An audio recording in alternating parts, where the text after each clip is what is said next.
देखें, यानी आज ये एक बड़ी जंग फैल सकती है। सवाल सिर्फ ये सारा कि इस पूरी ये जंग जो है ये इसमें इसराइल जब जवाब देगा, इसराइल अगर ईरान पे जवाब देगा, ईरान पहली बात तो ये ना कि वो तो एक नरगे में चारों तरफ से वो पूरा कंटेनमेंट हुई हुई है, लेकिन अगर ईरान के ऊपर जवाब देगा तो दरमियान में फिर उसके बाद जो सीरिया और हिजबुल्लाह और बाकी हैं और फिर जो डिफेंस सिस्टम है वो यहाँ कहाँ जाके गिरेगा। गल्फ जलेगा तो उसको बुझाने का शक्ति भी भारत के पास ही है। भारत का बात सुनेंगे तो ये हम कंट्रोल कर सकते हैं। मोदी के सिवा मुझे कोई और इतना बड़ा शख्स वहां दिख नहीं रहा है। तो कहा जा चुका है इजराइल की तरफ से, जो नेतन्याहू है उन्होंने कहा कि हम तैयार हैं, अगर ईरान की तरफ से या कोई भी दुनिया में हमारे ऊपर कोई इस तरह का वार करेगा, हमला करेगा, तो हम अपने आप को डिफेंड करने का पूरा हक रखते हैं। तो ये इस वक्त जो है वो मुकम्मल तौर पे ये पूरे मशरिक़ वस्ता और दुनिया के कई हिस्सों में हाई अलर्ट है। और दरमियान में ये मिज़ाइल वगैरह चलते हैं तो आपको पता है फ़ज़ाई तैयारे, मैं पहले भी बात कर चुका हूँ कि ये बहुत मिज़ाइल हो रहे हैं। क्योंकि पहले भी जब जंगें हो रही थी तो ये कोई जब ये यूक्रेन वाली तो एक मुसाफिर तैयारा गिर गया पहले जो 2014 के बाद, तो फिर उसमें ये सीरिया के ऊपर एक मुसाफिर तैयारा गिर गया। ये मिज़ाइल इस तरह जा रहे होते हैं क्योंकि अचानक पहले से वार्न नहीं होता ना, तो वो एकदम से फायर, पहले तो बता दें कि भाई ये जहाज़ गुजर जाए तो वो तो उधर खबर मिल जाएगी कि ये मिज़ाइल, तो आप सरप्राइज देने होता है ना चारों, तो उसमें जहाज़ आ जाते हैं। तो ये जो सूरत हाल है ये अब इसमें आप वक्फा लें मेरे ख्याल से, तो उसके बाद ये देखते हैं कि क्या ये मुमकिन है कि इस को यहाँ पे रोका जा सके। कितने दिन तक चलेगा ये बोलना बहुत मुश्किल है, मगर इसमें से बाहर निकलने के लिए कुछ सॉल्यूशंस निकालना हो तो मोदी के सिवा मुझे कोई और इतना बड़ा शख्स वहां दिख नहीं रहा है मुझे। क्योंकि ये इन दोनों मुमालिक ने उनको highest civilian award Modi ji को दिया है, ईरान ने दिया है, पर ये सुन्नी वर्ल्ड पूरा दिया है उनको। तो इसके चलते हुए शायद इलेक्शंस होने के बाद तीसरी बार जब मोदी प्रधानमंत्री बनेंगे फिर शायद वो उसमें दखल करके दोनों को थोड़ा काम डाउन करने का कोशिश जरूर करेंगे। और ईरान किसी को सुनना हो तो भारत को ही सुनेगा, क्योंकि हम तो न्यूट्रल है, तो इसीलिए हमारी इंटरेस्ट मिलता है तो वो कर सकते हैं। और इसके पीछे खड़े होने वाले रशिया भी भारत को इग्नोर नहीं कर सकता है। चाइना को छोड़ के सेकंड लार्जेस्ट मार्केट रशिया को भारत ही है। उनका तेल या उनके यूरिया हो, उनके डायमंड्स हो, सब भारत ही खरीद रहा है। तो इसीलिए रशिया और ईरान इस कड़ी में हम कंट्रोल कर सकते हैं। Gulf is going to burn, Gulf जलेगा। ये इस आग को बुझाने की शक्ति अभी किसी के पास नहीं है।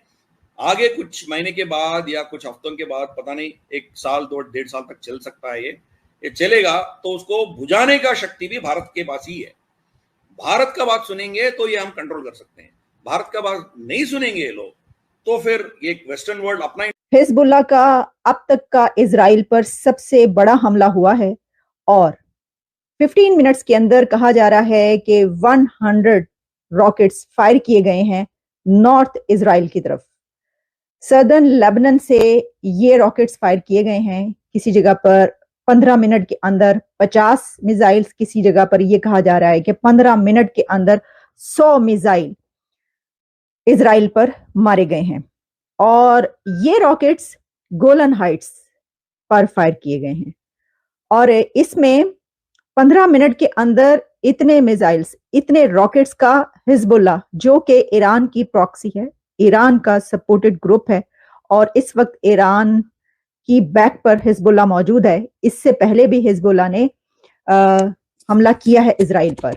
पहले भी इस तरह की हमें डेवलपमेंट्स नजर आई हैं, लेकिन अब तक का ये सबसे बड़ा हमला कहा जा रहा है। देखिए, इसमें प्रेसिडेंट जो बाइडेन ने कहा है डोंट, ना करें।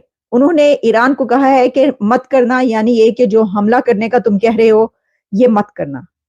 और इसमें जो वॉरशिप्स हैं यूएस की तरफ से, उनकी डिप्लॉयमेंट अब ज्यादा हो रही है। Warships and military aircrafts deploy किए जा रहे हैं और उनकी तादाद बढ़ाई जा रही है। इजराइल है वो इस लड़ाई के लिए तैयार है। इससे पहले भी बल्कि ये तो कहा जा चुका है इजराइल की तरफ से, जो नेतन्याहू है उन्होंने कहा कि हम तैयार हैं, अगर ईरान की तरफ से या कोई भी दुनिया में हमारे ऊपर कोई इस तरह का वार करेगा, हमला करेगा, तो हम अपने आप को डिफेंड करने का पूरा हक रखते हैं।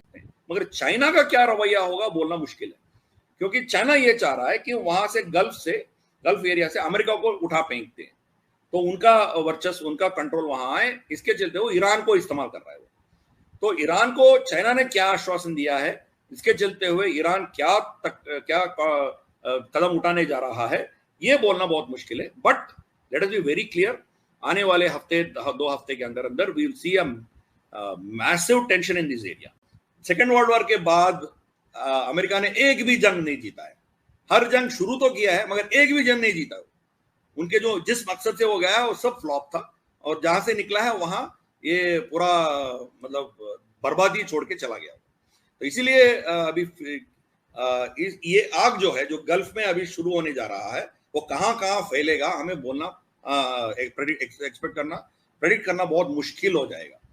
तो इसीलिए in a way we can say it is a mini third world war सकते हैं, मगर थर्ड वर्ल्ड वॉर तो अभी नहीं आएगा, क्योंकि थर्ड वर्ल्ड वॉर जैसे सेकंड वर्ल्ड वॉर या फर्स्ट वर्ल्ड वॉर जैसा नहीं होगा। अभी तोपें और बंदूकें लेके, सबमरीन से सब लेके जंग लड़ना, ये ऐसा नहीं होगा। रशिया के ऊपर दबाव कम हो जाएगा। जब रशिया के ऊपर दबाव कम हो जाएगा, वो यूक्रेन को आसान से ले सकते हैं। अब शायद 1 महीने के बाद या 1.5 महीने के बाद स्विट्जरलैंड में एक कॉन्फ्रेंस बुलाया गया, जो यूक्रेन पीस कॉन्फ्रेंस, उसमें भारत को भी इनविटेशन मिला है। तब प्राइम मिनिस्टर जो होंगे वो जाएंगे, तो मोदी जी आएंगे, हम ऐसा मान रहे हैं, तो मोदी जी को इनवाइट है। फिर यहाँ जो रशिया जो है, Russia is not invited there, तो वहां एडवांटेज जो है रशिया को जाएगा। तो this is the kind of a situation. ये कहा जा रहा है कि ईरान जो है reportedly prepared more than 100 cruise missiles for there, जो है जो उन्होंने ये कहा है कि अब अटैक करेंगे, उसके लिए कुछ 600 के करीब से ज्यादा जो है। जाहिर अगर उन्होंने 100 किए हैं हमारे यहाँ हिजबुल्लाह ने, तो ईरान अगर करेगा हमला तो वो इससे ज्यादा ही करेगा ना, इससे कम तो नहीं करेगा। ईरान और इजराइल में बढ़ रही टेंशन के बीच इस बात के कियास लगाए जा रहे हैं कि अगले 48 आवर्स के भीतर दोनों देशों के बीच युद्ध छिड़ सकता है। अमेरिका पहले ही खुले तौर पर ईरान को यह धमकी दे चुका है कि अगर उसे इजराइल पर हमला किया तो उसे बुरे परिणाम भुगतने होंगे। इजराइल ईरान कॉन्फ्लिक्ट में अमेरिका की एक्टिव रोल देखते हुए मिडिल ईस्ट के 2 बड़े देश कतार और कुवैत ने यूएस को तगड़ा झटका दिया है। ईरान ऑब्जर्वर और ग्लोब आइस न्यूज़ के रिपोर्ट के अनुसार कतार और कुवैत ने अमेरिका को यह स्पष्ट कर दिया है कि अगर ईरान इजराइल जंग की स्थिति पैदा होती है तो वो अमेरिका को इजराइल की मदद के लिए अपने देश में मौजूद उसके बेस का इस्तेमाल करने की इजाज़त नहीं देंगे। साथ ही ये भी कहा गया है कि अमेरिका इस विवाद के दौरान उनके एयरपेस का इस्तेमाल भी नहीं कर सकते। ईरान इजराइल युद्ध की आशंका के मद्देनजर रखते हुए इंडियन फॉरेन मिनिस्ट्री भी काफ़ी एक्टिव हो गया है। उन्होंने ये एडवाइजरी जारी की है कि कोई भी भारतीय ईरान और इजराइल की यात्रा ना करे। इन देशों में पहले से मौजूद इंडियन लोगों से कहा गया है कि वो तत्काल प्रभाव से दूतावास से संपर्क करें। अतिरिक्त सावधानी बरतने और अपनी सुरक्षा को ध्यान में रखते हुए घर से बाहर कम से कम मूवमेंट करें।